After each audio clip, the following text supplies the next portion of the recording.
अस्सलाम वालेकुम students, welcome to the maths और मैं हूं अजहर रियाज हंजरा। आज हम चैप्टर 2 स्टार्ट करने जा रहे हैं जो कि है फंक्शन एंड ग्राफ्स। अच्छा, चैप्टर 2 एक्सरसाइज 2.1 ये आज हम स्टार्ट करेंगे। लेक्चर 1 है आज हमारा, तो लेक्चर 1 में हम चैप्टर 2 का एक शॉर्ट सा इंट्रोडक्शन देखेंगे। ठीक है, फंक्शंस की डेफिनेशन देखेंगे कि फंक्शंस क्या होते हैं, उसकी डोमेन फाइंड करना सीखेंगे, कोडमेन क्या होती है वो सीखेंगे और रेंज फाइंड करना सीखेंगे। और उसके अलावा हम जो एक्सरसाइज 2.1 है उसके क्वेश्चन नंबर 1 to 6 को हम सॉल्व आउट करेंगे। तो चलते हैं आज के लेक्चर की तरफ। इंट्रोडक्शन में है कि फंक्शंस जो है वो बहुत इंपॉर्टेंट होते हैं मैथमेटिक्स के लिए। ये करते क्या है, ये दो क्वांटिटीज में रिलेशन बताते हैं कि दो क्वांटिटीज में क्या रिलेशन है, या दोनों क्वांटिटीज एक दूसरे से कैसे रिलेट करते हैं। एक एग्जाम्पल के तौर पर हम देख लेते हैं कि अगर हमारे पास एक स्क्वायर हो, मतलब इसका एरिया होता है इक्वल टू एक्स स्क्वायर। नहीं, एक्स इसकी लेंथ है, जैसे ही लेंथ चेंज होती जाएगी उसका एरिया भी चेंज होता जाएगा। मतलब अगर लेंथ 2 है तो 2 का स्क्वायर एरिया आ गया 4, अगर लेंथ 3 है तो 3 का स्क्वायर एरिया आ गया 9। तो मतलब ये फंक्शन हमें बताता है कि दो क्वांटिटीज हैं, जैसे लेंथ और एरिया में क्या रिलेशन है, या लेंथ और एरिया एक दूसरे से कैसे रिलेटेड है, या कैसे हम उन दोनों को रिलेट कर सकते हैं, तो ये हमें फंक्शन बताते हैं। ये इनका काम होता है। तो लेंथ जो एरिया है वो लेंथ पे डिपेंड कर रहा है, तो जैसे ही लेंथ चेंज होगी एरिया भी चेंज हो जाएगा। तो ये बेसिकली हमें फंक्शन बताते हैं, इस वजह से हम फंक्शन पढ़ते हैं और ये मैथमेटिक्स में बहुत इंपॉर्टेंट है और आगे इनका बहुत काम है। In simple word, function is a rule that connects each input to an specific output. तो यहाँ पे स्पेसिफिक आउटपुट होना चाहिए, ये अगले लेक्चर में मतलब अगले फंक्शन के डेफिनेशन में जाकर देखेंगे कि ये क्या होता है। अच्छा, इस चैप्टर में हम सीखेंगे क्या, इस चैप्टर में हम सीखेंगे डोमेन क्या होती है, कोडोमेन क्या होती है एंड रेंज क्या होती है, इनको कैसे फाइंड किया जा सकता है। दूसरा हम इसमें सीखेंगे कि different types of functions, functions की टाइप्स क्या क्या होती हैं। इसमें एक 1 to 1 फंक्शन होता है, ऑन टू फंक्शन होता है, बाइजेक्टिव फंक्शन होता है, इसके अलावा एक पीसवाइज फंक्शन होता है। तो इसकी हम टाइप सीखेंगे इस चैप्टर में, चैप्टर 2 में।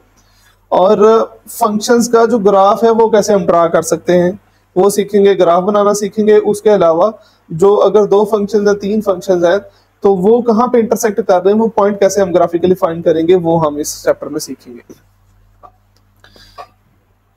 अच्छा जी, अब आगे फंक्शन के डेफिनेशन के, फंक्शन क्या होता है।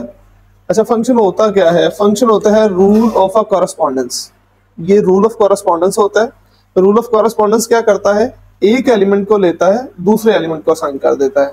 तो हम क्या करेंगे, फंक्शन क्या करेगा, ये सेट एक्स से एक एलिमेंट लेगा जिसको स्मॉल एक्स से डिनोट करते हैं, वो असाइन कर देगा सेट वाई के एक एलिमेंट स्मॉल, जिसको हम स्मॉल वाई से डिनोट करेंगे। मतलब हमने सेट एक्स से एक एलिमेंट लिया, वो असाइन कर देगा सेट वाई के एक एलिमेंट को।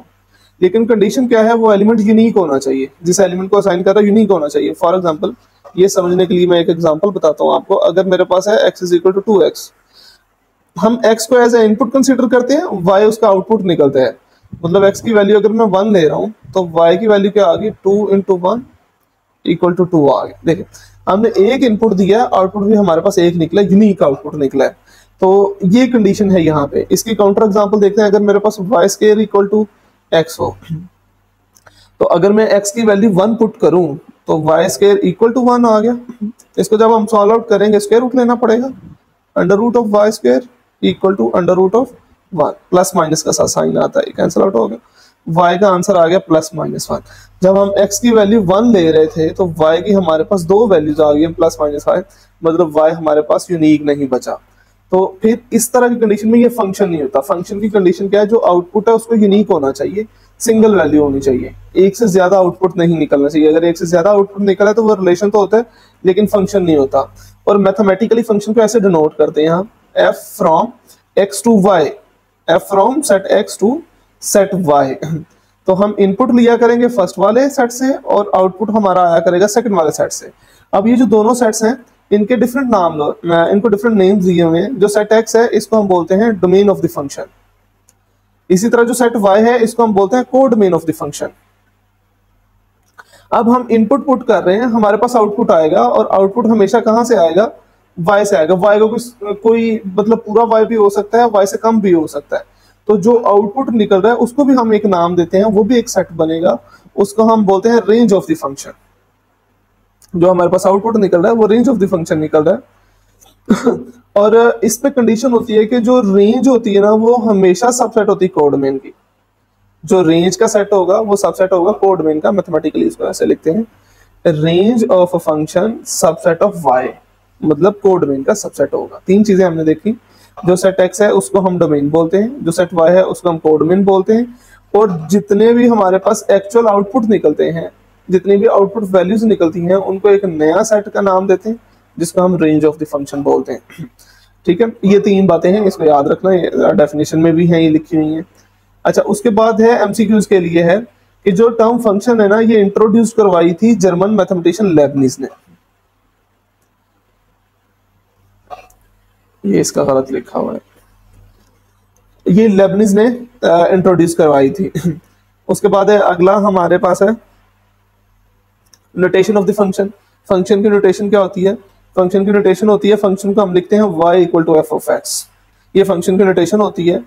अच्छा, इसका मतलब क्या होता है, या इसको हम पढ़ते क्या है, इसको हम पढ़ते हैं y is a function of x। ये भी एक एमसीक्यू है, ये लिखा होगा y equal to f of x, और आगे 3-4 ऑप्शन होंगे कि हम इसको क्या पढ़ते हैं, तो इसको हम पढ़ते हैं y is a function of x। ठीक है, तो बात होगी अगला, इसका मतलब क्या होता है कि y डिपेंड कर रहा है ऑन द वेरिएबल x, कि y जो फंक्शन y वेरिएबल है वो x वेरिएबल पे डिपेंडेंट है, डिपेंड कर रहा है। अच्छा, अब ये जो डिफरेंट चीजें हमने नोटेशन में यूज की हैं, y यूज किया, x यूज किया है, तो इस पे कुछ पॉइंट्स बनते हैं, वो पॉइंट्स देख लेते हैं। पहला तो पॉइंट है, वो तो हमने ऊपर ही पढ़ा था कि यूनिक y का जो एलिमेंट है, जो y आंसर आना चाहिए वो यूनिक आना चाहिए। तो यहाँ पे वही पॉइंट लिखा हुआ है, in the function each value of x gives exactly one value of y। ये वन वैल्यू वन आंसर देगा, जैसे यहाँ पे 2 निकला था और यहाँ पे 2 आंसर्स निकले हैं, 2 आंसर्स निकले हैं, तो मतलब ये नहीं होगा, हमेशा unique answer exactly one value देगा। ठीक है, ये एमसीक्यूज के तौर पे याद रखना कि फंक्शन में y की हमेशा एक इनपुट के कॉरेस्पॉन्डेंस एक ही आंसर आएगा, ज्यादा आंसर्स नहीं आएंगे। अगला है ये जो नोटेशन है y equal to f of x, ये स्विस मैथमेटिशियन आइलर ने दी थी। ये नोटेशन सबसे पहले आइलर ने यूज की थी या उसने इंट्रोड्यूस करवाई थी। उसके बाद जो वेरिएबल x है इसको हम इनपुट भी बोलते हैं और इसको हम बोलते हैं इंडिपेंडेंट वेरिएबल ऑफ फंक्शन, और जो y है इसको हम आउटपुट भी पढ़ते हैं और इसको हम बोलते हैं dependent variable of the f। x को हम इंडिपेंडेंट वेरिएबल पढ़ते हैं और y को हम क्या पढ़ते हैं, डिपेंडेंट वेरिएबल, जो किस पे डिपेंड कर रहा होता है, x पे डिपेंड कर रहा होता है। उसके बाद है हमारे पास रियल वैल्यूड फंक्शन। क्या होता है? ऐसा फंक्शन जिसकी रेंज, अभी हमने देखा ना रेंज क्या होती है, जो पॉसिबल या जो सारे एक्चुअल आउटपुट होते हैं उसको हम रेंज बोलते हैं। तो जिसकी रेंज में रियल नंबर्स हो, सिर्फ जिसकी रेंज में क्या हो, सिर्फ और सिर्फ रियल नंबर्स हो, उसको हम बोलते हैं रियल वैल्यूड फंक्शन। डेफिनेशन में फंक्शन हुज आउटपुट मतलब range consist only real numbers is called real valued function. जिसकी रेंज में सिर्फ रियल नंबर्स है उसको हम बोलते हैं real valued function. Basically function का काम क्या होता है, फंक्शन में ना हम एक वैल्यू इनपुट के तौर पे देते हैं x, ठीक है, उसमें हम फंक्शन अप्लाई करेंगे तो उससे हमारे पास एक आउटपुट आ जाएगा। जैसे यहाँ पे हमने सॉल्व किया, x हम एक इनपुट दे रहे हैं 1, और उस पर फंक्शन अप्लाई होगा, 2 into 1 कैलकुलेशन कुछ हुई है और आंसर हमारे पास 2 आ गया, जो कि हमारे पास आउटपुट आया है, वो y की वैल्यू होती है। तो ये बेसिकली फंक्शन का काम होता है कि हम उसको एक इनपुट देते हैं। जैसे हम कोई भी मशीन, कंप्यूटर होती है वो एक मशीन है, उसको हम एक इनपुट दे रहे हैं, आउटपुट में हमें कोई ना कोई चीज मिल रही है। तो इसी तरह ये न्यूमेरिकल मशीन, इसको फंक्शन को समझने के, इसको हम एक नंबर इनपुट देंगे, वो उस पर कैलकुलेशन परफॉर्म करके हमें एक नंबर आउटपुट के तौर पर दे देगा। ठीक है, अब फंक्शन सारा हमने सीख लिया, उसमें डोमेन क्या होती है, कोडोमेन क्या होती है, रेंज क्या होती है, इंडिपेंडेंट वेरिएबल क्या होता है, डिपेंडेंट वेरिएबल क्या होता है, रियल वैल्यूड फंक्शन क्या होता है, ये सारी चीजें सीख ली। अगर ग्राफिकली फंक्शन गिवन हो तो उसको भी हम चेक कर सकते हैं, मतलब ग्राफिकली अगर कोई रिलेशन दिया हुआ है दो वेरिएबल्स के बिटवीन, तो हम उसको चेक कर सकते हैं क्या वो फंक्शन है या नहीं है। तो उसको चेक करने के लिए हम जो उस पर अप्लाई करते हैं वो है वर्टिकल लाइन टेस्ट। मतलब वर्टिकल लाइन टेस्ट में अगर एक ग्राफ है, ग्राफ मौजूद है, अगर हमने उसको चेक करना है कि वो फंक्शन है या नहीं है, तो उस पर हम वर्टिकल लाइन टेस्ट अप्लाई करेंगे। जैसे यहाँ पे कुछ ग्राफ्स की एग्जांपल दी हुई है, ये ग्राफ है ब्लू लाइन में दिया हुआ है, इस पे कहीं पे भी आप वर्टिकल लाइन जो है वो ड्रॉ करके देखें। फॉर एग्जांपल यहाँ पे वर्टिकल लाइन ड्रॉ कर ली, यहाँ पे वर्टिकल लाइन ड्रॉ कर ली, ऑलरेडी वर्टिकल लाइन ड्रॉ है, तो ये कहीं पे भी दो पॉइंट्स पे जो इसको इंटरसेक्ट नहीं कर रही है, तो सिर्फ वन पॉइंट पे इसको इंटरसेक्ट करना चाहिए, तो वो हमारे पास फंक्शन होगा। अगर एक से ज्यादा पॉइंट पे उसको इंटरसेक्ट करे तो वो फंक्शन नहीं होगा। जैसे सेकंड वाला देखें, ये भी वन पॉइंट पे इंटरसेक्ट कर रही है इस पॉइंट पे, तो ये भी हमारे पास फंक्शन है। ठीक है। अब अगर सर्कल देखें, तो सर्कल पे आप ये लाइन ड्रॉ करें या यहाँ पे ये लाइन ड्रॉ करें, तो ये more than one point intersect कर रही है ग्राफ को, तो इसका मतलब है ये फिर फंक्शन नहीं होगा। अगर मोर देन वन पॉइंट पे इंटरसेक्ट होगा हमारे पास ग्राफ, तो फिर वर्टिकल लाइन अगर हम ड्रॉ करें तो मोर देन वन पॉइंट से अगर वो इंटरसेक्ट करे ग्राफ को, तो फिर वो फंक्शन नहीं होगा हमारे पास, वो उसको हम फिर रिलेशन कहेंगे या उसको हम वैसे सिंपल ग्राफ कह देंगे। जैसे अगले में देखें, ये एक ग्राफ हमें दिया हुआ है, तो देखें यहाँ से दो लाइंस हमने क्रॉस की हैं, दोनों लाइंस ही मोर देन वन पॉइंट पे इंटरसेक्ट कर रही है, तो इसका मतलब है ये भी फंक्शन नहीं है। तो मतलब इस तरह अगर आपको कोई ना कोई ग्राफ मिला हुआ है तो आपने चेक करना फंक्शन है या नहीं, आप उस पर वर्टिकल लाइंस ड्रॉ करके देखेंगे। अगर कोई भी vertical line more than one point पे इंटरसेक्ट करेगी तो वो ग्राफ हमारे पास फंक्शन नहीं होगा। अगर वन पॉइंट पे इंटरसेक्ट कर रही है, कहीं पे भी आप लाइन ड्रॉ करें तो वो सिर्फ वन पॉइंट पे इंटरसेक्ट करेगी, तो वही हमारे पास फंक्शन होगा। तो ये था हमारे पास फंक्शन। आई होप आप लोगों को इसकी समझ आ गई होगी। आगे चलते हैं हम, हमारे पास एक्सरसाइज आगे 2.1, उसका क्वेश्चन नंबर 1 है। अब हमें फंक्शन दिया हुआ है, कहते हैं इसको आपने ना सॉल्व करना है, इसकी वैल्यू फाइंड करनी है। क्वेश्चन नंबर 1 का ये पार्ट है, फंक्शन है हमारे पास F of x equal to x square minus 1। हमने एफ ऑफ माइनस 3 की वैल्यू, यहाँ से हमें एक्स की वैल्यू मिलती है, एक्स को हम -3 पुट करेंगे, जहां जहां पे एक्स है वहां वहां पे -3 पुट कर देंगे। मतलब हमें इनपुट दिया हुआ है, आउटपुट हम इसका फाइंड करेंगे। -3 की पावर 2 -1, -3 की पावर 2 होता है 9, -1, आंसर आ गया हमारे पास 8। अगले पार्ट में अगर देखें तो x की वैल्यू दी हुई है 0 और फंक्शन है हमारे पास f of x equal to x square -1। जहां जहां पे x है वहां वहां पे हम 0 पुट कर देंगे, सिंपल। 0 की पावर 2 -1, आंसर आ गया हमारे पास -1। अच्छा जी, थर्ड पार्ट में हम x को रिप्लेस करेंगे,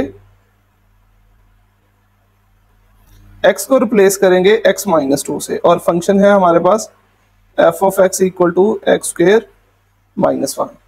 जहां जहां पे x है वहां वहां पे हमने क्या पुट करना है, x -2 इक्वल टू x -2 का स्क्वायर -1। तो इसको हम सॉल्व कर लेंगे। ये हमारे पास फॉर्मूला बन रहा है। फॉर्मूला क्या बन रहा है जी, a माइनस बी का होल स्क्वायर, तो इक्वल टू होता है a square -2 into a into b plus b का स्क्वायर, 2 का स्क्वायर आ गया 4 -1। इसको हम सिंप्लीफाई कर लेंगे, एक्स स्क्वायर -4x, 4 में से 1 माइनस करेंगे -3, हमारा ये आंसर आ गया। सिमिलर हम इसको सॉल्व आउट करेंगे। यहाँ पे x को किससे रिप्लेस करना है, हमने x को रिप्लेस करना है एक्स स्क्वायर प्लस 3 से। मतलब जो ब्रैकेट के अंदर वैल्यू होती है ना, वो x की वैल्यू होती है। जो ब्रैकेट के अंदर वैल्यू यूज की गई है वो x की वैल्यू है, उसको x की जगह पुट करेंगे। इसका ये हरगिज मतलब नहीं होता कि x equal to x square plus 3 है। इसका ये मतलब है कि x को हम इससे रिप्लेस करेंगे। अच्छा जी, फंक्शन क्या है हमारे पास, f of x equal to x square -1। क्या पुट करना है x की जगह पे, एक्स स्क्वायर प्लस 3। ये वैल्यू इसकी हमने डिफाइन की हुई है यहाँ से, equal to x square plus 3 का स्क्वायर -1। अगेन हम फॉर्मूला ओपन कर देंगे, मतलब x की पावर 2 की पावर 2 प्लस 2 इंटू एक्स की पावर 2 इंटू 3 प्लस 3 का स्क्वायर आ गया 9 -1 वैसे ही आ गया। 2 की पावर 2 एक्स की पावर 4 आ गया। इसको हम सॉल्व आउट करेंगे तो प्लस 6x स्क्वायर प्लस 8, ये हमारा आंसर निकला। नहीं जी, ए पार्ट सॉल्व आ गया। सिमिलर हम इसी तरह बी पार्ट को सॉल्व करेंगे। यहाँ पे x की वैल्यू आ गई है हमारे पास -3, तो जहां जहां पे x होगा वहां वहां पे हमने क्या पुट कर देना, -3 equal to under root of 2 into -3 plus 3, तो ये आ गया अंडर रूट ऑफ -6 प्लस 3। तो आंसर आ गया हमारे पास अंडर रूट ऑफ -3, जिसको हम लिख सकते हैं अंडर रूट 3 इंटू अयोटा।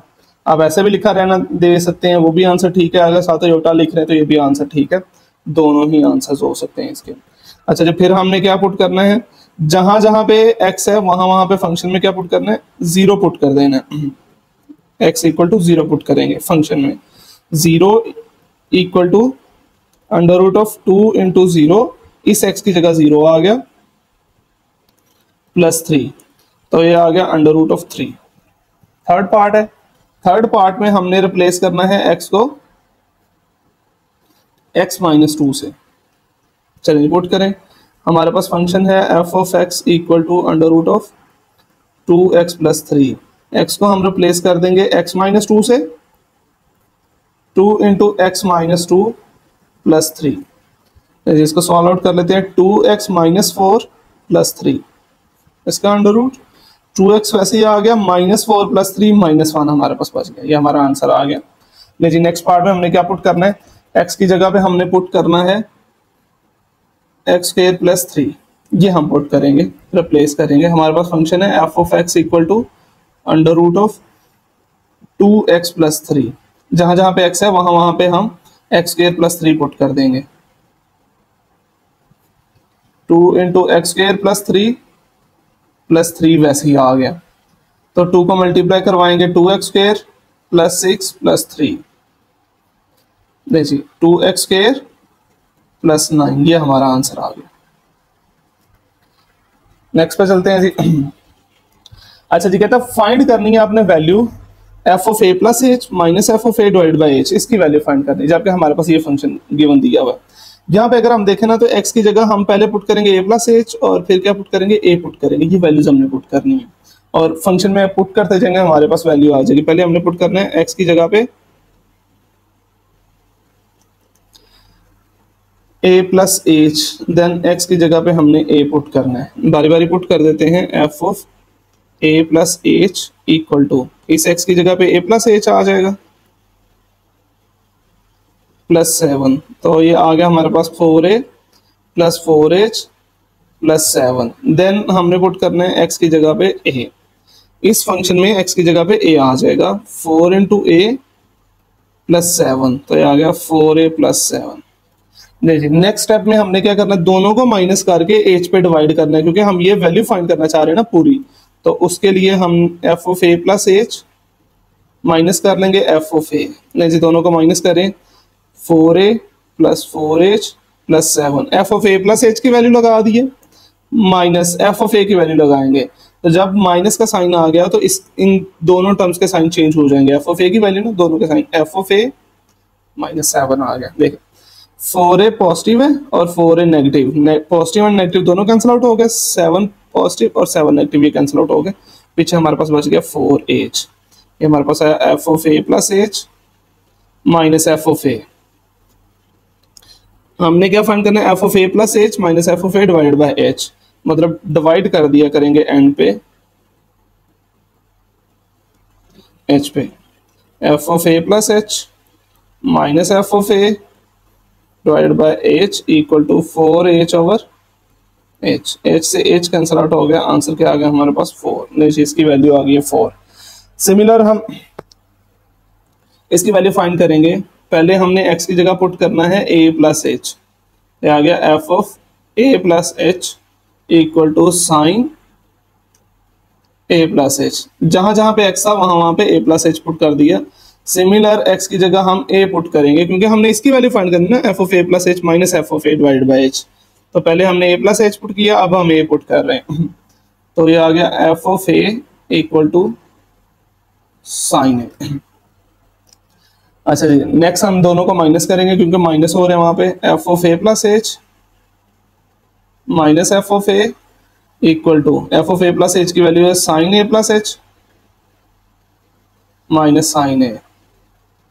जैसे ये हमारे पास ट्रिग्नोमेट्री की एक आइडेंटिटी बनती है, तो मतलब दो साइन अगर माइनस हो रहे हैं तो इसको हम प्रोडक्ट में लिख सकते हैं, दो फंक्शंस के प्रोडक्ट में लिख सकते हैं, तो वो हम देख लेते हैं कि इसका फॉर्मूला क्या है।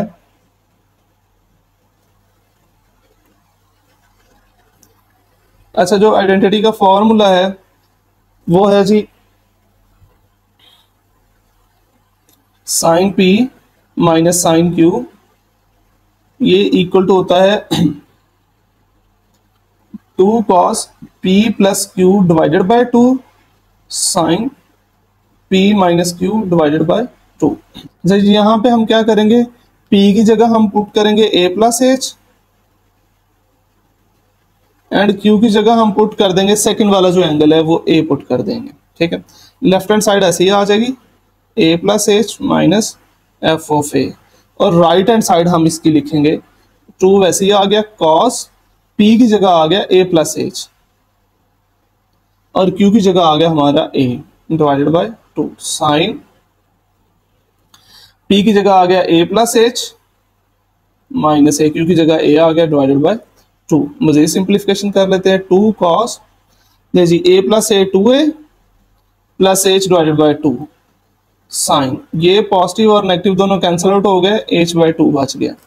अच्छा, अगर हम इस 2 को देखें तो ये इसको भी डिवाइड करता है और h को भी डिवाइड करता है, तो ये आ गया कॉस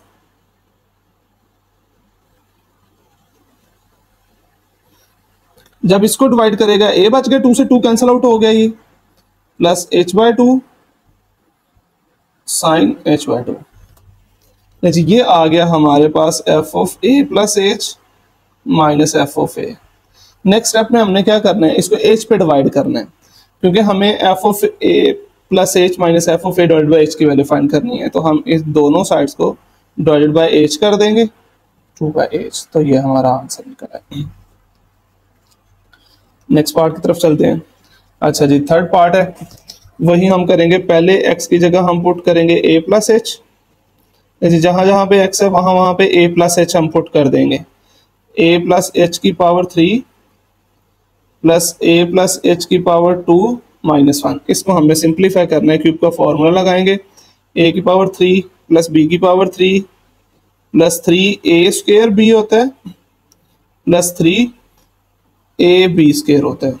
लीजिए अगला फॉर्मूला भी ओपन कर लेते हैं, आ गया a square plus 2ah plus H square minus 1। Cube का फॉर्मूला ओपन किया और स्क्वायर का फॉर्मूला ओपन किया, माइनस 1 वैसे ही आ गया।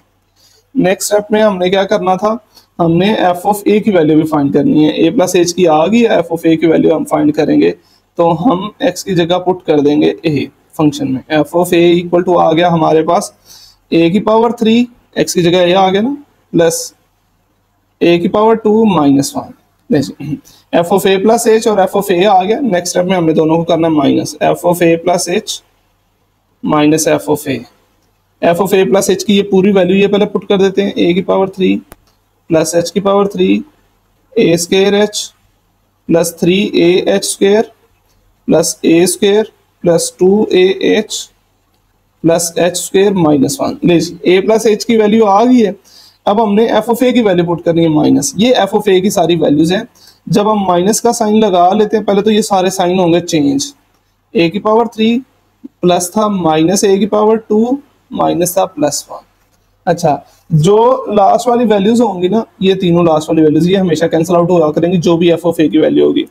ये माइनस का ये प्लस का कैंसिल आउट हो गए, ए स्क्वायर माइनस का ए स्क्वायर प्लस का कैंसिल आउट हो गया, ये माइनस का ये प्लस का कैंसिल आउट हो गया। पीछे हमारे पास वैल्यूज बची जी H Q plus 3a square H plus 3ah square plus 2ah plus H square. अगर सब में देखें तो हमारे पास h कॉमन आ रहा है, h आ गया common, H square plus 3a square plus 3ah plus 2a plus h, ये हमारे पास वैल्यूज आ गई। इसमें h कॉमन आ गया ना, h मल्टीप्लाई आ रहा है तो इक्वल के दूसरी साइड पे जाकर डिवाइड हो जाएगा। सिंपल मल्टीप्लाई आ रहा है, दूसरी साइड पे जाके डिवाइड हो जाएगा। F of A plus H minus F of A, H आके डिवाइड हो गया, इक्वल टू क्या बच गया हमारे पास। मैं इसको तरतीब से लिखने लगा हूँ, 3a स्क्वायर, फिर उसके बाद ए वाली वैल्यूज आ जानी 3a, फिर उसके बाद एच वाली वैल्यूज आ जानी। तो एच वाली वैल्यूज है हमारे पास 3ah प्लस एच स्क्वायर, ये हमारा आंसर आ गया। अच्छा जी, नेक्स्ट पार्ट की तरफ चलते हैं। ये हमारे पास tan x, तो हम tan x को लिख सकते हैं साइन ओवर कॉस। ये हमारे पास होता है tan x इक्वल टू होता है साइन x ओवर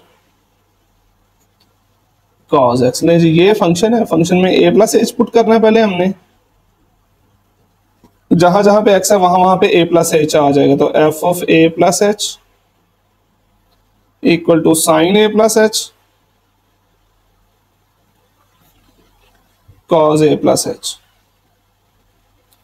और फिर क्या पुट करना है, x की जगह हमने a पुट करना है, तो ये आ गया f of a equal to sine a divided by cos a। Then हम माइनस करते हैं दोनों को, तो f of a plus H minus f of a।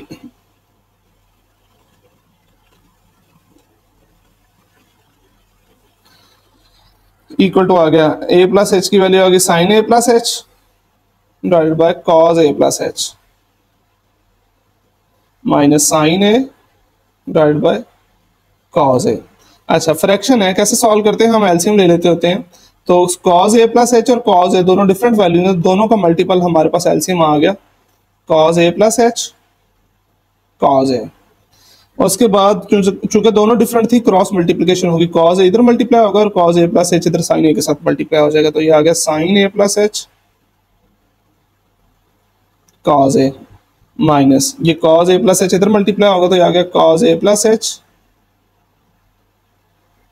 Sign ए। अच्छा न्यूमरेटर तो ऐसे ही रहेगा, डिनोमिनेटर के लिए हमारे पास आइडेंटिटी है वो हम यूज कर लेंगे।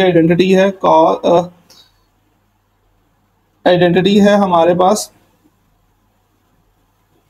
साइन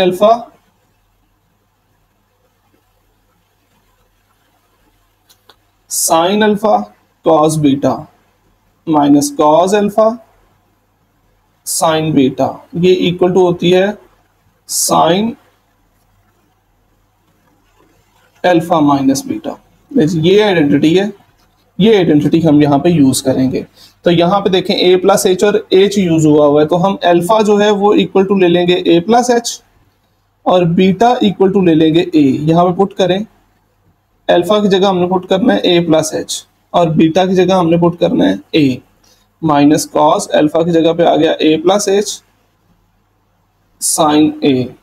ये किसकी इक्वल आएगा, इक्वल टू आएगा sine a plus h alpha minus beta, a plus h alpha का आ गया और a आ जाएगा बीटा का। ये कैंसिल आउट होके हमारे पास क्या बच गया, साइन h बच गया। ठीक है, तो मतलब इस वाली पूरी वैल्यू की जगह पे क्या आ जाएगा, साइन h आ जाएगा। ऊपर वाली वैल्यू की जगह पे हमारे पास आ जाएगा साइन h, पुट कर देते हैं तो ये आ गया f of a plus H minus F of a equal to ऊपर वाली वैल्यू की जगह पे आ गया sine h divided by cos a plus H cos A. ये आ गया। देन अगेन लास्ट पे हम क्या करते हैं, डिवाइड करते हैं h पे, डिवाइडेड बाय h। तो ये आ गया f of a plus H minus F of a equal to divide by h sine h divide by h cos a plus H cos a। ये हमारा आंसर आ गया। नेक्स्ट क्वेश्चन है जी, एक्सप्रेस द फॉलोइंग। इन following को हमने express करना है, the area of a square as a function of its perimeter. तो यहाँ पे ना बात की गई है स्क्वायर की, स्क्वायर का एरिया यूज करना है और स्क्वायर का पेरीमीटर यूज करना है। तो पहले दोनों का फॉर्मूलाज याद होने चाहिए। जो स्क्वायर होता है बेसिकली उसकी चारों साइड्स इक्वल होती हैं, तो हम एक स्क्वायर कंसीडर कर लेते हैं जिसकी लेंथ भी x है और विड्थ भी क्या है, x है। हम जो कंसीडर किया है उसको लिख लेते हैं, let x be the length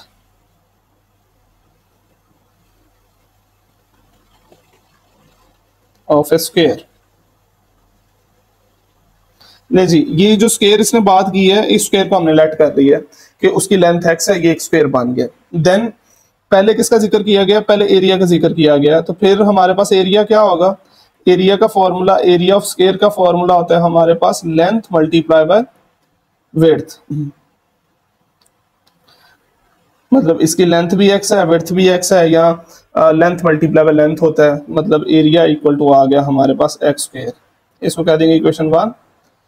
and perimeter क्या होता है, एरिया पूरा ये अंदर जो स्पेस होती है एरिया होता है, और पेरीमीटर इसकी बाउंड्री होती है। सारी बाउंड्री को हम कंबाइन करके लिखें तो वो हमारे पास इसकी पेरीमीटर होती है। तो कितनी इसकी है पेरीमीटर, कितने है पेरीमीटर है इसकी boundary, 1x 2x 3x 4x 4x इसकी बाउंड्री है। तो पेरीमीटर इक्वल टू आ गया, सबको ऐड करेंगे 4x, आ गई इक्वेशन 2। अच्छा हमने लिखना है as a function of its perimeter. तो हम पेरीमीटर से जो हमने वेरिएबल लेट किया था ना, हमने x लेट किया, तो यहां से हम x की वैल्यू निकाल के ऊपर इक्वेशन 1 में पुट कर देंगे। तो 4 मल्टीप्लाई और दूसरी साइड पे जाके डिवाइड हो जाएगा, x इक्वल टू आ गया p/4। इसको पुट कर देंगे इन 1।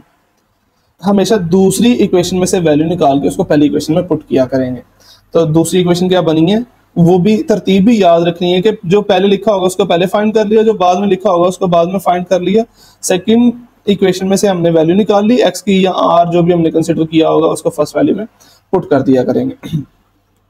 अच्छा जी, पुट करें एक्स की जगह पे p/4। इक्वेशन 1 क्या है हमारे पास? इक्वेशन 1 है हमारे पास a = x², और x की वैल्यू हमने क्या निकाली हुई है? वो है p/4। x की जगह p/4 आ गया इसका स्क्वायर, तो एरिया इक्वल टू आ गया p का स्क्वायर आ गया p², और 4 का स्क्वायर आ गया हमारे पास 16। ये area as a function of its perimeter लिखा गया है। तरतीब याद रखनी, पहले एरिया फाइंड कर लिया, देन पेरीमीटर फाइंड कर लिया, और पेरीमीटर सेकंड इक्वेशन बनी, वहां से x की वैल्यू निकाल के हमने फर्स्ट इक्वेशन में पुट कर दी, तो हमारा आंसर निकला है। नेक्स्ट है जी, the circumference C of a circle as a function of its area. अच्छा जी, सर्कल की बात हो रही तो हम सर्कल बना लेते हैं।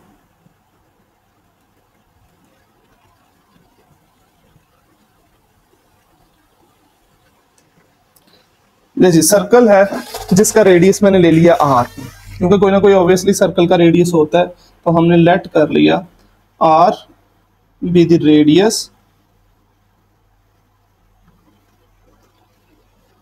Of a circle.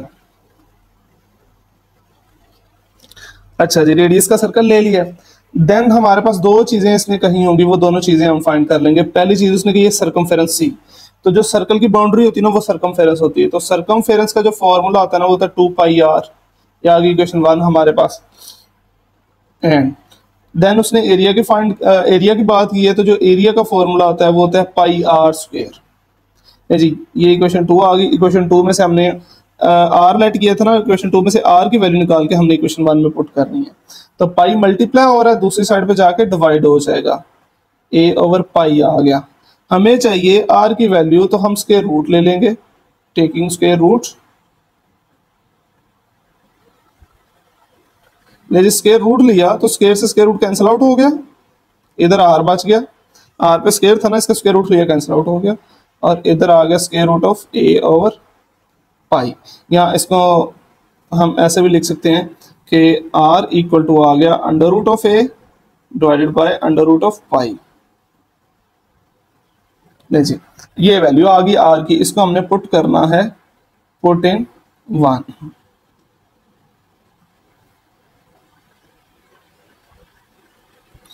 में हमने r की जगह पुट करना है √a/√π, तो c इक्वल टू है 2πr, ये हमारे पास इक्वेशन है।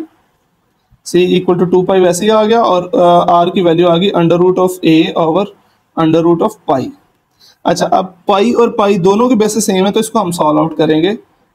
2π, पाई की पावर 1 है और नीचे पाई की पावर 1/2 है, तो निचले वाली पावर ऊपर जाके हो जाएगी -1/2 √a। अच्छा जी, 1 में से 1/2 माइनस करेंगे, मतलब 1 में से हाफ माइनस किया तो हमारे पास हाफ बच गया। 2π की पावर 1/2 √a, तो इसको हम लिख सकते हैं 2π 1/2 अंडर रूट आ गया √a।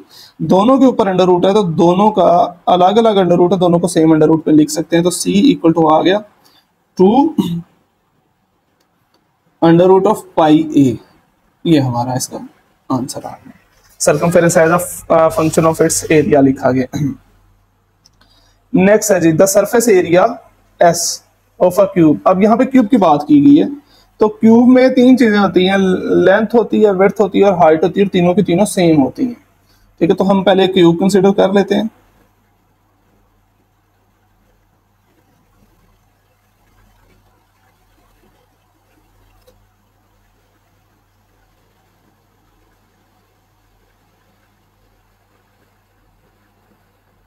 देखिए क्यूब आ गया,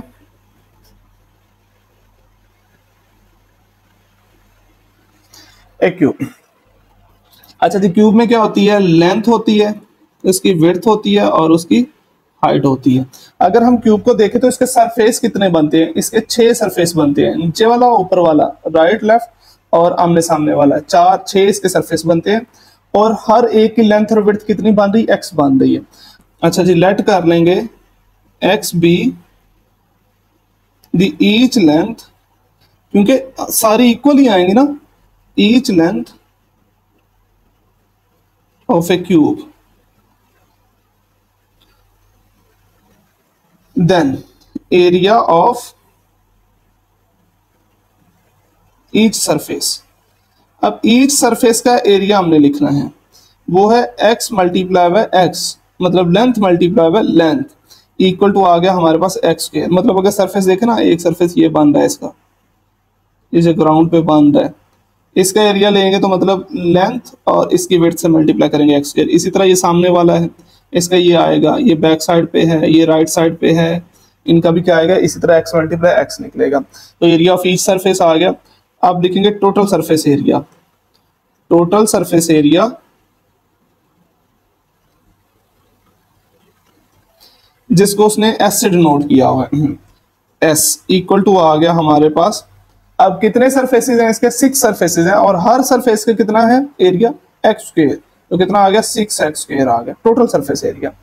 हर एक सरफेस का एरिया एक्स स्क्वायर है, और कितने सरफेसेस यूज हुए हैं, 6 सरफेसेस यूज हुए हैं, तो उसको 6 से मल्टीप्लाई किया, हमारे पास एस की वैल्यू आ गई 1। एंड देन उसने बात की है वॉल्यूम की। देन वॉल्यूम हमारे पास क्या है, वॉल्यूम का क्या फॉर्मूला होता है,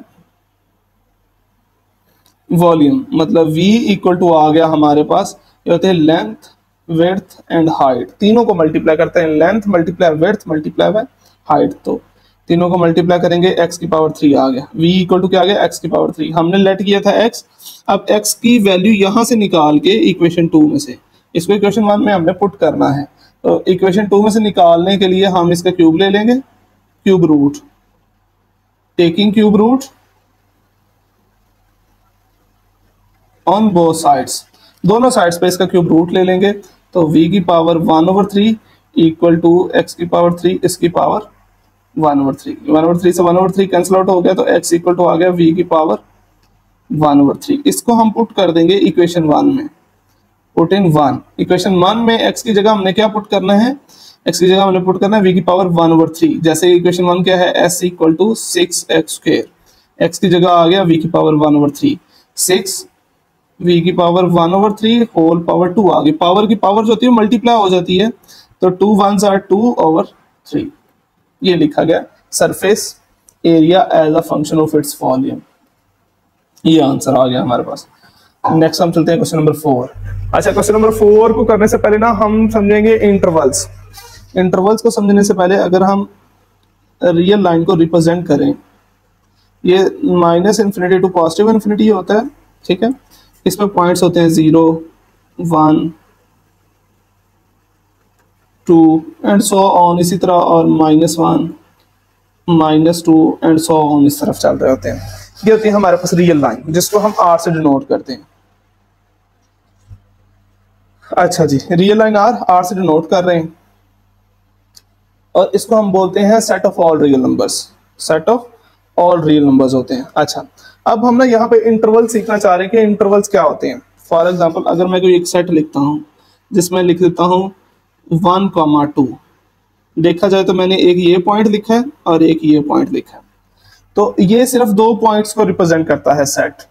लेकिन अगर हम 1 और 2 के बिटवीन देखें तो कितनी वैल्यूज हैं, 1 और 2 के बिटवीन 0.1 भी है, 0 पॉइंट कह रहा हूँ, 1.1 भी है, 1.2 भी है, 1.3 and so on, 4 5 6 7 8 9 10 11 12 and so on चलता जाएगा। और अंडर रूट वाली वैल्यूज भी आएंगी, रैशनल नंबर्स भी आएंगे, रैशनल नंबर्स भी आएंगे। तो इसमें ना 1 और 2 के बिटवीन इनफाइनाइट मैनी नंबर्स बनते हैं। लेकिन सेट जब हम करली ब्रेसेस का यूज करते हैं तो ये तो सिर्फ 2 पॉइंट्स को रिप्रेजेंट कर रहा है, 1 और 2 को, बाकी इसके अंदर जो वैल्यूज है उनको रिप्रेजेंट नहीं करता।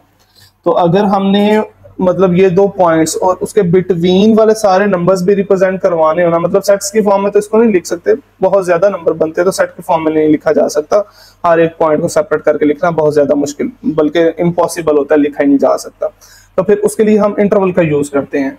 तो इंटरवल मतलब मैथमेटिक्स में नोटेशन यूज की जाती है। अब मतलब अगर 1 और 2 इसके बिटवीन सारी वैल्यूज अगर हमने यूज करनी हो, रिप्रेजेंट करवानी हो, तो उसको हम इंटरवल की फॉर्म में लिखते हैं। इंटरवल 2 तरह के होते हैं, एक होता है क्लोज्ड इंटरवल,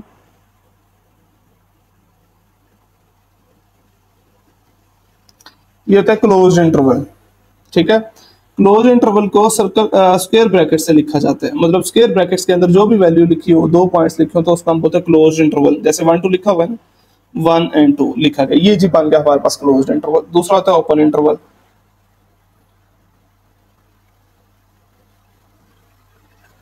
नहीं जी, ओपन इंटरवल जो होता है ना, इसको सर्कल ब्रैकेट से लिखा जाता है 1,2। अच्छा, दोनों में अब हमने देखना है दोनों में डिफरेंस क्या है। मतलब है तो दोनों इंटरवल, एक क्लोज है एक ओपन है। अच्छा, यहाँ पे ना अगर हम देखें तो टू इसको हम और वन, इन दोनों को हम क्या करेंगे, एंड पॉइंट्स। मतलब जो भी वैल्यूज होंगी वो हमारे पास क्या होंगे, एंड पॉइंट्स। इंटरवल्स में ये दोनों क्या है हमारे पास, एंड पॉइंट्स। जब हम यूज करते हैं ना रेक्टेंगल ब्रैकेट का, क्लोज इंटरवल होता है, तो इसका मतलब होता है जो एंड पॉइंट्स है ना ये इंक्लूडेड है। एंड पॉइंट्स क्या है हमारे पास, इंक्लूडेड है। End points are included. End points included है, और एंड पॉइंट्स के बिटवीन जितनी भी वैल्यूज आ रही है ना, मतलब 1 से 2 के बिटवीन जितनी भी वैल्यूज आ रही है वो भी सारी मौजूद है।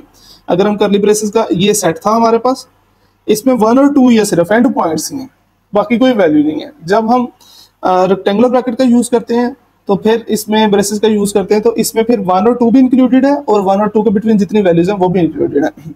ठीक है, और इसका मतलब है कि एंड पॉइंट्स इंक्लूडेड नहीं है।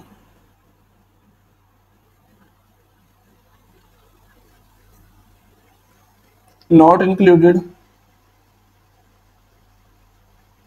ओके, रेक्टेंगल ब्रैकेट का मतलब है इंक्लूडेड है, सर्कल ब्रैकेट का मतलब है इंक्लूडेड नहीं है। ये दोनों में डिफरेंस है। अब अच्छा, 1 और 2 इंक्लूडेड नहीं है तो फिर क्या इंक्लूड है, 1 और 2 के बिटवीन जितनी वैल्यूज है ना वो सारी इंक्लूडेड है, 1 और 2 इंक्लूडेड नहीं। क्लोज इंटरवल का क्या मतलब होता है, 1 और 2 भी इंक्लूडेड है और उसके बिटवीन जितनी वैल्यूज है वो भी इंक्लूडेड है। ठीक है, इसको हम लिख सकते हैं इनइक्वालिटी की फॉर्म में भी। मतलब हम x ले लेते हैं, इंक्लूडेड, x इंक्लूडेड है ना, हम लिख सकते हैं x इक्वल टू 2, लेकिन x से छोटे वाली वैल्यू भी है, मतलब 2 से छोटे वाली वैल्यू भी है इसमें, तो x less than equal to 2 लिख लिया हमने, और ग्रेटर देन इक्वल टू 1 लिख लिया। ये इंक्लूडेड का है। इंक्लूडेड के लिए इक्वलिटी भी आती है, less than equal to, greater than equal to.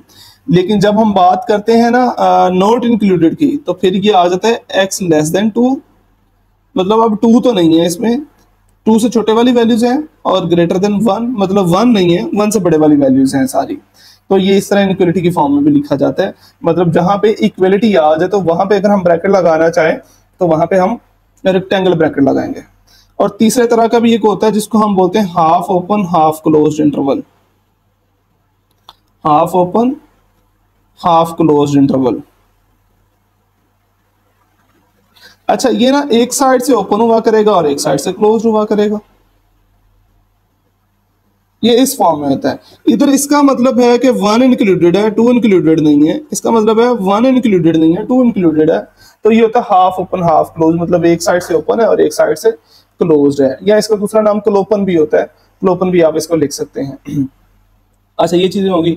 अच्छा, जो क्लोज इंटरवल हो गया हाफ ओपन हाफ क्लोज। अच्छा, तीसरी बात है जो ओपन इंटरवल होता है ना उसके लिए और ब्रेसेस भी यूज की जाती हैं। जो रेक्टेंगुलर ब्रैकेट्स होती है ना उसको उल्टा करके भी लिखा जा सकता है, ये भी हमारे पास ओपन इंटरवल को रिप्रेजेंट करता है। जो हमने स्क्वायर ब्रैकेट्स का यूज किया था, अगर इसको हम उल्टा करके लिखें तो ये ओपन इंटरवल्स को रिप्रेजेंट करता है। मतलब सर्कल ब्रैकेट्स और उल्टी रेक्टेंगल ब्रैकेट्स दोनों सेम सेम काम करती हैं। इसका भी मतलब है 1 और 2 इंक्लूडेड नहीं है। तो ये एमसीक्यूज में समटाइम लिख देता होता है जो एग्जामिनर होता है, तो इससे आप लोगों ने परेशान नहीं होना, इसका मतलब है ओपन इंटरवल। अच्छा जी, उसके बाद हमने कहा था आर, आर को भी इंटरवल की फॉर्म में लिखा जा सकता है। अच्छा, आर में देखें हमारे पास एंड पॉइंट क्या है, एंड पॉइंट मिल ही नहीं रहा, माइनस इन्फिनिटी है, और यहाँ पे एंड पॉइंट क्या है, पॉजिटिव इन्फिनिटी, मतलब मिल ही नहीं रहा है। तो इसको फिर हम इंटरवल की फॉर्म में लिख सकते हैं minus infinity to infinity. R को भी हम ऐसे डिनोट कर सकते हैं, लेकिन माइनस इन्फिनिटी और पॉजिटिव इन्फिनिटी इंक्लूडेड नहीं होता आर में, ये भी बात याद रखनी है। मतलब ओपन इंटरवल ये होता है minus infinity to positive infinity. जो रियल लाइन आर का, जो रियल नंबर्स आर का सेट होता है ना, minus infinity to positive infinity होता है और ओपन इंटरवल होता है। मतलब माइनस इन्फिनिटी और पॉजिटिव इन्फिनिटी, इन्फिनिटी पे भी कभी भी हम रेक्टेंगुलर ब्रैकेट का यूज नहीं करेंगे, जब भी यूज करेंगे सर्कल ब्रैकेट का ही यूज करेंगे। ये बेटा बातें याद रखेंगे। इससे रिलेटेड हमने क्वेश्चन को सॉल्व करना है, उसमें ये वाली चीजें यूज होंगी। अच्छा जी, सबसे पहले आ गया जी क्वेश्चन नंबर 4 का फर्स्ट पार्ट है, find the domain and range of the function. ये फंक्शन दिया हुआ है, इसके हमने डोमेन एंड रेंज फाइंड करनी है। अगर हम फंक्शन गौर से देखें तो ये हमारे पास है लीनियर पॉलिनोमियल। फंक्शन है लीनियर पॉलिनोमियल। जब भी लीनियर पॉलिनोमियल होगा ना उसकी डोमेन एंड रेंज फिक्स होगी। देखिए 5 माइनस एक्स है ना, पता कैसे चला, लीनियर पॉलिनोमियल, एक्स की पावर है +1। तो पॉलिनोमियल क्या होता है, जिसकी पॉजिटिव इंटीजर नंबर पावर हो वो पॉलिनोमियल होता है, उसके अलावा कोई भी पावर हो। जैसे यहाँ पे एक्स की पावर क्या बांध दी है 1/2, तो ये पॉलिनोमियल तो नहीं है। यहाँ पे पावर 1 बांध दी है, 2 पावर होगी तो वो भी पॉलिनोमियल होगा, 3 पावर होगी, 4 पावर होगी। मतलब सेट ऑफ नेचुरल नंबर में से पावर आ जाए तो वो हमारे पास पॉलिनोमियल होता है, उसके अलावा कोई पावर आ जाए तो वो पॉलिनोमियल नहीं होता। सेट ऑफ 4 नंबर से पावर आनी चाहिए। तो हम बात कर रहे हैं लीनियर पॉलिनोमियल की। अगर वो लीनियर पॉलिनोमियल जिसमें एक्स की पावर 1 आ रही हो, उसकी डोमेन एंड रेंज फिक्स होती है, ये आप लोगों ने याद रखना है। अभी हम डोमेन और रेंज फाइंड करना सीखेंगे, डोमेन कैसे फाइंड करनी है, रेंज कैसे फाइंड करनी है। तो हम ना फंक्शंस वाइज उसको डिवाइड करते जाएंगे। पहली टाइप आ गई हमारे पास लीनियर पॉलिनोमियल। तो जो भी लीनियर पॉलिनोमियल होगा ना, उसकी डोमेन वो भी फिक्स होगी, रियल सेट आर, उसको हम ऐसे भी लिख सकते हैं -∞ टू +∞, ठीक है। और रेंज भी फिक्स होगी, जो कि होगी हमारे पास रियल सेट आर -∞ टू +∞। दोनों तरीकों से आप लिख सकते हैं, कोई फर्क नहीं पड़ता, ठीक है। अच्छा, वैसे डोमेन और रेंज फाइंड कैसे करनी है, ये तो मैंने बता दी, फिक्स होती है। पीछे हमने 2-3 स्लाइड्स पीछे हमने बात की थी रियल वैलिड फंक्शन की। रियल वैल्यूड फंक्शन की हमने बात की थी कि रियल वैल्यूड फंक्शन क्या होता है। हमने कहा था कि रेंज में क्या आंसर आना चाहिए, रियल वैल्यूज आना चाहिए। क्या आना चाहिए, रियल वैल्यूज। ऐसे फंक्शन को हम रियल वैल्यूड फंक्शन कहते हैं। तो मतलब हम रियल वैल्यूड फंक्शन को डील कर रहे हैं। तो डोमेन और रेंज फाइंड करते वक्त हमने किस चीज का ख्याल रखना है कि जो हमारे पास आउटपुट निकले उसको रियल होना चाहिए, ना उसको इमेजिनरी होना चाहिए। इमेजिनरी नहीं होना चाहिए उसको, और इन्फिनिटी नहीं होना चाहिए उसको। उसको क्या होना चाहिए, उसको रियल होना चाहिए। आउटपुट को क्या होना चाहिए, आउटपुट जो है वो हमारे पास इन्फिनिटी भी नहीं होना चाहिए और हमारे पास इमेजिनरी भी नहीं होना चाहिए। आउटपुट क्या होना चाहिए, रियल होना चाहिए। जिस पे इमेजिनरी या इन्फिनिटी होगा ना, उस आउटपुट को या उसकी डोमेन में से ना हम वो वैल्यूज माइनस कर देंगे जिस पे वो इमेजिनरी बन रहा है या इन्फिनिटी बन रहा है। तो ये दो चीजों का सिर्फ हमें ख्याल रखना है डोमेन और रेंज फाइंड करते हुए। तो पॉलिनोमियल है, पॉलिनोमियल में ना तो ये इन्फिनिटी बन सकता है, इन्फिनिटी कब बनता है, जब डिनोमिनेटर में 0 आता है। तो ना ही इसके ऊपर अंडर रूट है कि ये इमेजिनरी बन जाए, ठीक है। तो इस वजह से जो लीनियर पॉलिनोमियल होता है ना, उसकी डोमेन और रेंज हमेशा फिक्स होगी। क्या होगी, set of real number, set of real number, domain और रेंज फिक्स होगी पॉलिनोमियल, लीनियर पॉलिनोमियल की। अच्छा जी, आगे सेकंड पे आ गया हमारे पास अंडर रूट वाला फंक्शन। तो अंडर रूट वाले फंक्शन में ना चांसेस होते हैं कि वो इमेजिनरी बन जाए। कब इमेजिनरी बनता है, जब अंडर रूट के अंदर नेगेटिव आ जाए ना, -1, तो ये अयोटा आता है, ठीक है। तो इमेजिनरी बन रहा है, तो इमेजिनरी बनने से बचाना है हमने, इमेजिनरी नहीं बनने देना। तो पहले हम डोमेन फाइंड करेंगे। तो डोमेन फाइंड करने का तरीका का बेटा ये है कि जो स्क्वायर रूट के अंदर फंक्शन है ना, उसको हम 0 के इक्वल पुट किया करेंगे, वहां से x की वैल्यू निकाली हमने। x की वैल्यू आ गई -2। अब ये जो x की वैल्यू -2 आई ना, इसको हम रियल लाइन पे रिप्रेजेंट करेंगे। यहाँ पे -2, नेगेटिव इन्फिनिटी, पॉजिटिव इन्फिनिटी।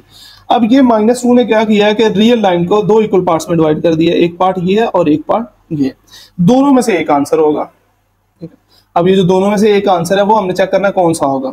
अब देखें, -2 से -∞ तक इनफाइनाइट मैंने नंबर्स बांधे और -2 से पॉजिटिव इन्फिनिटी तक इनफाइनाइट, मतलब 2 पार्ट्स में डिवाइड कर दिए। तो हम फर्स्ट वाले पार्ट से कोई एक वैल्यू ले लेंगे, कोई भी एक वैल्यू, -2 से जो छोटी होगी, मैं -3 ले रहा हूँ। और जो सेकंड वाला पार्ट है -2 से पॉजिटिव, इसमें से भी एक वैल्यू लेनी है। तो ये मैं ले लेता हूँ 3 ले लेता हूँ। आप कोई भी वैल्यू ले सकते हैं।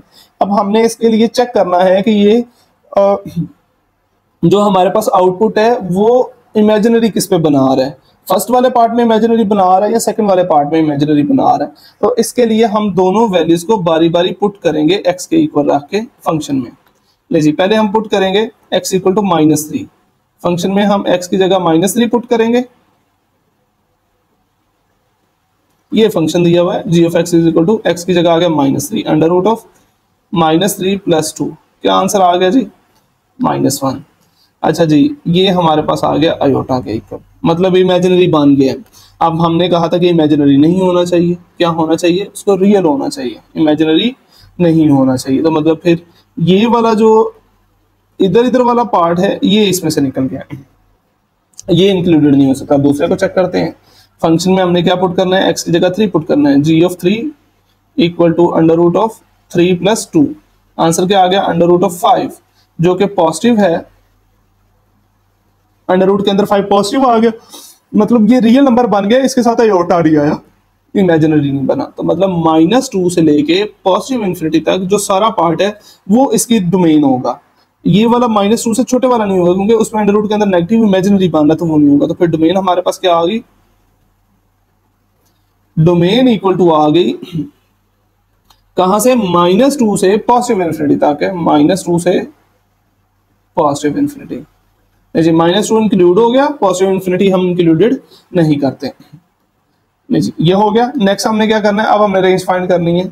देखें ये जो हमारे पास डोमेन आई है ना, इसी से रेंज निकलेगी। ये हमारे पास इनपुट आ गया, इसका आउटपुट क्या आता है वो हम चेक करेंगे। तो आउटपुट, इनपुट पहला क्या है, -2, तो पहला इनपुट पुट करके चेक करते हैं फंक्शन में, g of -2 equal to under root of -2 plus 2। Answer क्या आ गया, 0, कैंसिल आउट हो गया, 0 आ गया। पहला आउटपुट हमारे पास क्या आया, 0। जब हम इन्फिनिटी पुट करेंगे तो ये इन्फिनिटी हो जाएगा। आखिरी आउटपुट क्या आ गया, पॉजिटिव इन्फिनिटी। तो ये हमारे पास रेंज आ गई। जी ये है अंडर रूट की डोमेन और रेंज फाइंड करने का तरीका का। जो अंडर रूट के अंदर वैल्यू है उसको 0 के इक्वल पुट करेंगे, वहां से x की एक वैल्यू आएगी, उस वैल्यू की मदद से एक भी आ सकती है, दो भी आ सकती, उन वैल्यूज की मदद से ना हम जो रियल लाइन आर होगी ना उसको पार्ट्स में डिवाइड कर देंगे। जब 1 वैल्यू निकलेगी 2 पार्ट्स में डिवाइड होगा, जब 2 वैल्यूज निकलेंगे तो 3 पार्ट्स में डिवाइड हो जाएगा। हर पार्ट में से एक वैल्यू लेंगे, उस वैल्यू को पुट करेंगे। अगर तो वो अंडर रूट के अंदर नेगेटिव बना रहा है तो उस पार्ट को हम निगलेक्ट कर देंगे, छोड़ देंगे, फिर दूसरे पार्ट को चेक करेंगे। जिस पे अंडर रूट के अंदर नेगेटिव आएगा वो पार्ट छोड़ते जाएंगे, जिसमें पॉजिटिव आएगा वो वाला पार्ट हम लिख रहेंगे डोमेन में। डोमेन निकल आई, डोमेन का फर्स्ट एलिमेंट रेंज का फर्स्ट एलिमेंट बनाएगा, तो उसको फंक्शन में पुट करेंगे। इनपुट दिया फंक्शन में, हमारे पास आउटपुट आ गया 0 टू पॉजिटिव इन्फिनिटी, ये इसकी रेंज होगी। तो ये तरीकाकार है डोमेन रेंज फाइंड करने का। नेक्स्ट हम फंक्शन देखते हैं। नेक्स्ट फंक्शन क्या है, नेक्स्ट फंक्शन है हमारे पास पीस वाइज फंक्शन।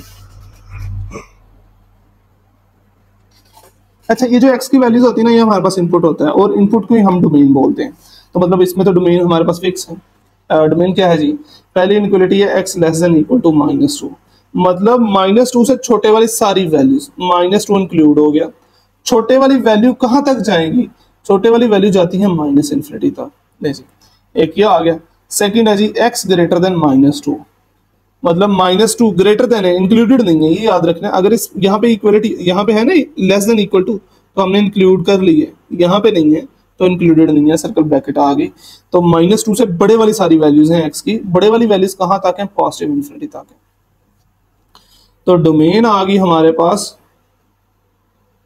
दोनों सेट्स का यूनियन, -इन्फिनिटी to -2 union -2 to positive infinity. अच्छा अगर हम दोनों का यूनियन लें तो क्या आ जाएगा, -इन्फिनिटी टू पॉजिटिव इन्फिनिटी, जो कि हम इसको रियल लाइन आर भी लिख सकते हैं। लेकिन ये आ गई हमारे पास डोमेन आ गई। अब हमने रेंज फाइंड करनी है। रेंज फाइंड करने के लिए रेंज हमारे पास क्या होती है, आउटपुट होते हैं।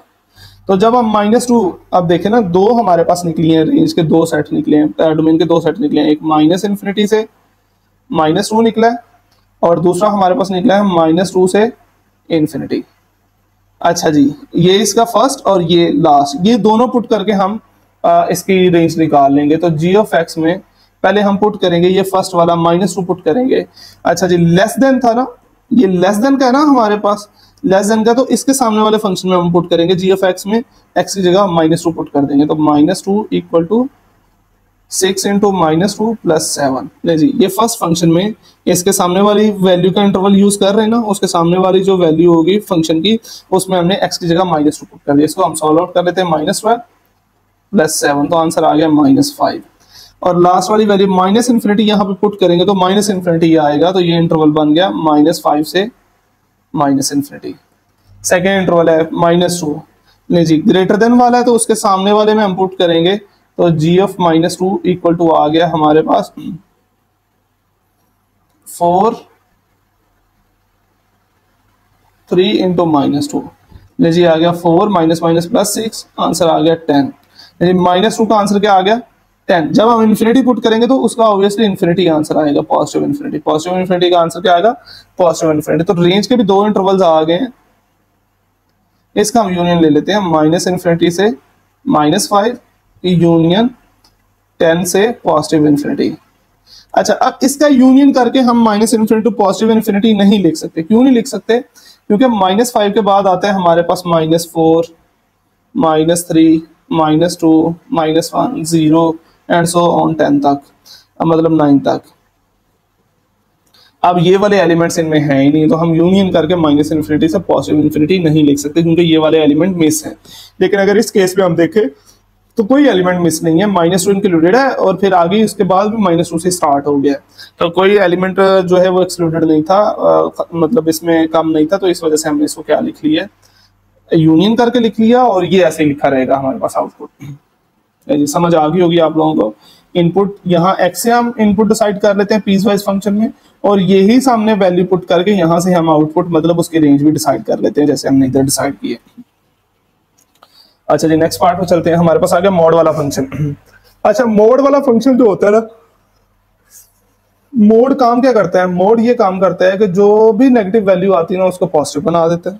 अच्छा जी, पहले तो हम इसको डोमेन लिख लेते हैं। डोमेन के लिए अगर हम देखें तो इसमें हमारे पास क्या यूज हुआ है?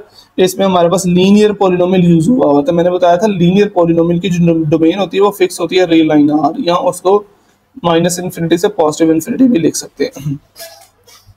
जब हम रेंज की बात करेंगे तो वो हमारे पास होता है आउटपुट। जब हम रेंज की बात कर रहे हैं तो वो हमारे पास क्या होता है? आउटपुट। मतलब फॉर एग्जांपल ये हमारे पास रियल लाइन आर है, यहाँ पे है 0, यहाँ पे आएगा -1, -2, -3, 1, 2, 3 एंड सो ऑन। अब देखें, जो भी हम x की वैल्यू पुट करेंगे, फॉर एग्जांपल हम -1 पुट कर रहे हैं, -1 पुट कर रहे हैं, 0 पुट कर रहे हैं, 1 पुट कर रहे हैं, जो भी हम पुट करके देख लेते हैं। फॉर एग्जांपल मैं x की g की जगह x की जगह -1 पुट कर रहा हूँ, तो ये क्या आ जाएगा? -1, -5, आंसर क्या आ गया? -6। क्या कर देगा इसको? पॉजिटिव 6 कर देगा। ठीक है। इसी तरह जब आप इसकी जगह 2 पुट करके देखते हैं, g of x, g of 2 equal to, नहीं जी, इसकी जगह आ गया -2 पुट कर दिया, -5, आंसर क्या आ गया जी? -3 का मोड, आंसर आ गया 3। अच्छा, कोई भी नेगेटिव वैल्यू निकलेगी ना उसका आंसर क्या हो जाएगा? पॉजिटिव होता जाएगा। ये हमने जहां से जज कर लिया। तो देखिए, ये वाली जो नेगेटिव लाइन है पूरी की पूरी ये पॉजिटिव होगी, तो मतलब ये कैंसिल आउट होगी। हमारे पास क्या बच गया? 0 और पॉजिटिव साइड सारी बच गई। तो रेंज फिर क्या आ जाएगा? 0 से पॉजिटिव इन्फिनिटी। जी, ये इसका तरीकाकार है। आपने डायरेक्टली रेंज लिखनी है कि रेंज मोड फंक्शन है ना, मोड क्या करेगा? नेगेटिव को भी पॉजिटिव बना देगा। तो इस वजह से हम नेगेटिव से ऑनवर्ड सारी पॉजिटिव वैल्यूज, 0 से ऑनवर्ड सारी पॉजिटिव वैल्यूज लिखी जाएंगी। ठीक है, मोड फंक्शन हो गया। उसके बाद है हमारे पास फंक्शन होगा, फ्रैक्शन होगी, इरेशनल फ्रैक्शन होगी। तो ये है लीनियर ओवर लीनियर फ्रैक्शन।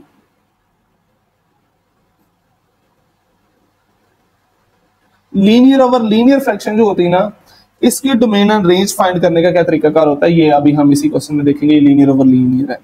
तो यहाँ पे अगर हम देखें तो इमेजिनरी नहीं बन सकता क्योंकि अंडर रूट नहीं है, लेकिन यहाँ पे इन्फिनिटी बन सकता है, मतलब डिनोमिनेटर पे 0 आ सकता है। 0 आ गया तो ये क्या बन जाएगा? इन्फिनिटी, जिससे हमने बचना है। इन्फिनिटी नहीं बनने देना। जिस पे इन्फिनिटी बनेगा उस नंबर को हमने छोड़ देना है, वो नंबर नहीं हमने लेना। ठीक है, माइनस कर देंगे उस नंबर को। तो अगर हम देखें इन्फिनिटी, अगर डिनोमिनेटर हो जाए 0 तो क्या बन जाएगा? इन्फिनिटी। तो मतलब डिनोमिनेटर को हमने 0 नहीं होने देना। 3x माइनस हो रहा है, इक्वल के दूसरी साइड पे जाके प्लस हो जाएगा। तो मतलब x की तमाम वैल्यूज हो सकती हैं सिवाय 3 के। अगर हम 3 पुट करेंगे x की जगह, हम पुट करके देख लेते हैं 3 अगर हम पुट करते हैं, ये रफ है सारा, ये सारा रफ है।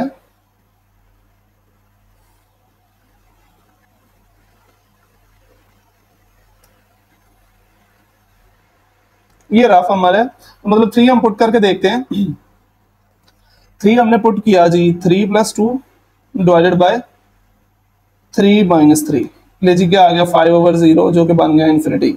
तो यहाँ पे वही हुआ कि x की वैल्यू 3 नहीं ले सकते, 3 के अलावा हम तमाम वैल्यूज ले सकते हैं। तो तमाम वैल्यूज कौन सी होती हैं? Real number. डोमेन आ गई सेट ऑफ रियल नंबर्स। ठीक है, लेकिन हमने कहा हम x की वैल्यू 3 नहीं ले सकते, तो हम वो जो 3 है उसको सेट ऑफ रियल नंबर से माइनस कर देंगे। अब हमने रेंज फाइंड करनी है। अच्छा जी, रेंज भी रियल नंबर सेट आर होगा। देखिए अब हमने एक नंबर माइनस किया हुआ है, जो हमने डोमेन ली उसमें एक नंबर हम इनपुट नहीं दे रहे। जब हम एक नंबर इनपुट नहीं दे रहे तो ऑब्वियसली एक हमें ऐसा नंबर मिल जाएगा जो आउटपुट नहीं होगा। अब वो आउटपुट कौन सा नहीं होगा वो हमने फाइंड करना है। तो वो फाइंड करने का क्या तरीकाकार है, coefficient of x divided by coefficient of x, मतलब दोनों एक्स के कोफिशिएंट को हमने डिवाइड करना है, दोनों एक्स के कोफिशिएंट्स को डिवाइड करना है, जो आंसर आएगा उसको आर में से माइनस कर देना है। तो पहले ऊपर वाले एक्स का कोफिशिएंट क्या है 1, डिनोमिनेटर के एक्स का कोफिशिएंट क्या है वो है -1, दोनों को सॉल्व करेंगे तो आंसर क्या आ गया -1। तो ये जो वैल्यू है ये रेंज में नहीं हो सकती, बाकी तमाम वैल्यूज होंगी, तो ये वाली वैल्यू हम माइनस कर देंगे रेंज में। ले जी ये वैल्यू हमने माइनस कर दी तो डोमेन रेंज आ गई है। तो आई होप आप लोगों को समझ आ गई होगी। तो फ्रैक्शन होगी तो उसके लिए हमने क्या करना है, मोड वाला फंक्शन होगा तो उसके लिए क्या करना है, पीस वाइज फंक्शन होगा तो उसके लिए क्या करना है, इस तरह हम इसको सॉल्व कर लेंगे। फ्रैक्शन में हमने डिनोमिनेटर को नॉट इक्वल टू 0 रखना है, वहां से जो एक्स की वैल्यू आएगी उसको हम आर में से माइनस कर दिया करेंगे। रेंज के लिए हम क्या करेंगे, ऊपर वाले एक्स का कोफिशिएंट डिवाइडेड बाय निचले वाले एक्स का कोफिशिएंट, दोनों को डिवाइड करेंगे, जो हमारा आंसर मिलेगा उसको आर में से हम माइनस कर देंगे, वो हमारी रेंज होगी। अच्छा जी नेक्स्ट क्वेश्चन पे चलते हैं, क्वेश्चन नंबर 5। अच्छा जी क्वेश्चन नंबर 5 है, given that f of x is equal to x की पावर, मतलब ये हमें एक फंक्शन दिया हुआ है, ठीक है, और कुछ हमें इनपुट दिए हुए हैं और उसका आउटपुट भी दिया हुआ है, मतलब एक वैल्यू दी है एफ ऑफ 2 इक्वल टू -3, दूसरी वैल्यू दी हुई G F of -1 equal to 0। Find क्या करना है जी, ए एंड बी की वैल्यू फाइंड करनी है हमने, ठीक है। अब यहाँ पे हमें इनपुट दिया हुआ है, इनपुट मतलब ब्रैकेट के अंदर जो वैल्यू वो एक्स की वैल्यू है, एक्स इक्वल टू 2 पुट करेंगे। कहाँ पे पुट करेंगे, ये वाले फंक्शन में पुट करेंगे हम। देखिए G F of 2 equal to x की जगह पे 2 आ गया, 2 की पावर 3 माइनस ए इंटू 2 की power 2 plus b into 2 plus 1। इसको मजीद सिंप्लीफाई कर लेते हैं। सिंप्लीफाई करने के लिए देखिए एफ ऑफ 2 की हमें वैल्यू दी जो कि -3 के इक्वल है, तो हम एफ ऑफ 2 की वैल्यू पुट कर देंगे। एफ ऑफ 2 की वैल्यू आ गई -3, 2 की पावर 3 8 माइनस 2 की पावर 2 4a आ गया plus 2b plus 1 -3 equal to 8 plus 1 9 minus 4a plus 2b। देख जी 4a माइनस हो रहा है इक्वल की दूसरी साइड पे जाके प्लस हो जाएगा, 2b प्लस हो रहा है इक्वल की दूसरी साइड पे जाके माइनस हो जाएगा, 3 माइनस हो रहा है इक्वल की दूसरी साइड पे जाके प्लस हो जाएगा। तो ये आ गया 4a minus 2b equal to 12। सारी टर्म्स को अगर हम गौर से देखें तो 2 पे डिवाइड हो सकती हैं, डिवाइडेड बाय 2 पे जब हम डिवाइड करेंगे, 4 को 2 पे डिवाइड किया 2a बच गया, 2b को डिवाइड किया -b बच गया, और 12 को डिवाइड किया तो वो आ गया 6। ये आ गई इक्वेशन 1। जी ए और बी में इक्वेशन आ गई है। सेकंड में क्या एक्स की वैल्यू दी है जी, एक्स की वैल्यू दी है -1। कहाँ पे पुट करेंगे, ऊपर वाले फंक्शन में पुट कर देंगे। F of -1 equal to x cube है, मतलब -1 की पावर 3 माइनस ए एक्स की पावर 2 है -1 की power 2 plus b into -1 plus 1। जी एफ ऑफ -1 इक्वल टू 0, इसकी वैल्यू दी है तो एफ ऑफ -1 को 0 से रिप्लेस कर देंगे। -1 की पावर 3 -1 आ गया, minus A into 1 plus minus B आ गया, प्लस माइनस बी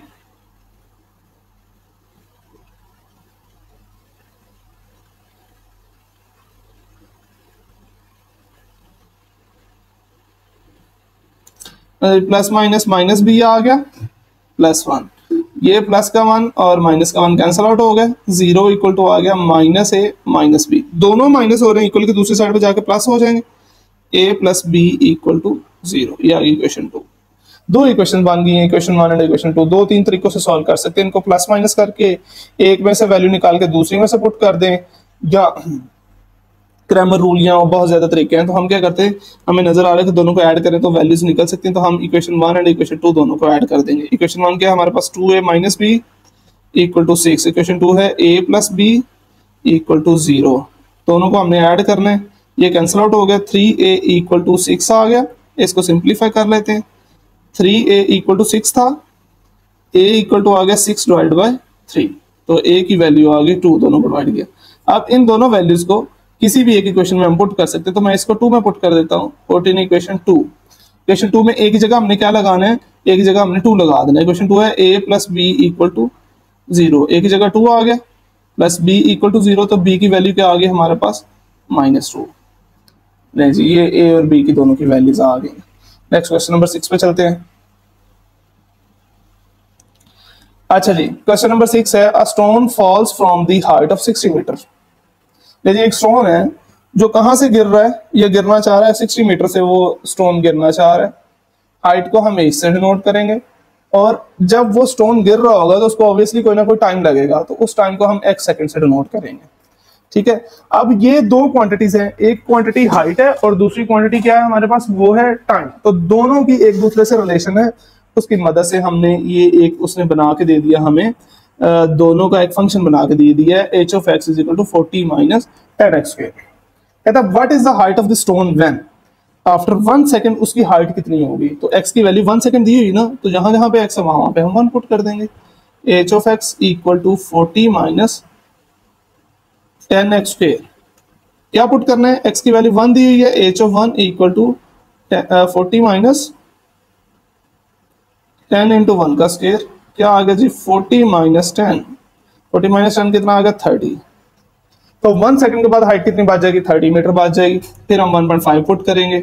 अच्छा, जिसी फंक्शन में 1.5 पुट करें तो h of 1.5 equal to 40 minus 10 into 1.5 का स्क्वायर। ये जी आ गया 40 माइनस 10 इंटू 2.25। जी 10 से मल्टीप्लाई करेंगे तो 40 माइनस 10 से मल्टीप्लाई किया 22.5। आंसर बच गया हमारे पास 17.5 मीटर। जी 1.5 सेकंड के बाद कितना रह जाएगा, 17.5 मीटर रह जाएगा। उसके बाद हम पुट कर देंगे 1.7, तो जहां जहां पे x है वहां वहां पे हम 1.7 पुट करेंगे। h of 1.7 इक्वल टू 40 वैसे ही आ गया, ठीक है, माइनस 10 1.7 का स्क्वायर। जी आ गया 40 माइनस 10 इंटू 1.7 का स्क्वायर आता है 2.89, 28.9, दोनों को माइनस करेंगे तो ये आ जाएगा 11.1 मीटर। जी 1 सेकंड के बाद हाइट कितनी बची, 30 मीटर। आफ्टर 1.5 सेकंड हाइट कितनी बच गई, वो बच गई 17.5 सेकंड मीटर। और 1.7 सेकंड के बाद कितनी बच गई, 11.1 मीटर। अच्छा, सेकंड पार्ट में वो क्या कह रहा है, सेकंड पार्ट में वो कह रहा है when does the stone strike to the ground, कि स्टोन गिर रहा है तो वो जमीन पर कब जाके टकराएगा, कब जाके टकराएगा मतलब कितने टाइम के बाद जाके टकराएगा। तो जब हम कह रहे हैं कि स्टोन जमीन से टकरा जाएगा तो उसकी हाइट कितनी बचेगी, उसकी हाइट ऑब्वियसली 0 हो जाएगी। तो मतलब हाइट 0 होगी तो h of x क्या हो गया हमारे पास, 0 हो गया। h of x आ गया 0। जब h of x 0 आ गया तो पीछे हमारे पास x बच रहा है, तो मतलब x की हम वैल्यू फाइंड कर लेंगे। h of x क्या है हमारे पास, h of x equal to है 40 minus 10x square. h of x की वैल्यू लगा दी equal to 0 minus 10x square, 40 plus हो रहा है दूसरी साइड पे जाके माइनस हो गया, माइनस 10 मल्टीप्लाई हो रहा है दूसरी साइड पे जाके डिवाइड हो गया, माइनस माइनस प्लस 0 से 0 कट गया, तो x स्क्वायर इक्वल टू आ गया हमारे पास 4। हमें चाहिए x की वैल्यू, हम दोनों साइड्स पे अंडर रूट ले लेंगे, x इक्वल टू 2 बच गया। आफ्टर 2 सेकेंड स्टोन जो है वो जमीन से टकरा जाएगा। तो हम यहां पे लिखेंगे stone strike to the ground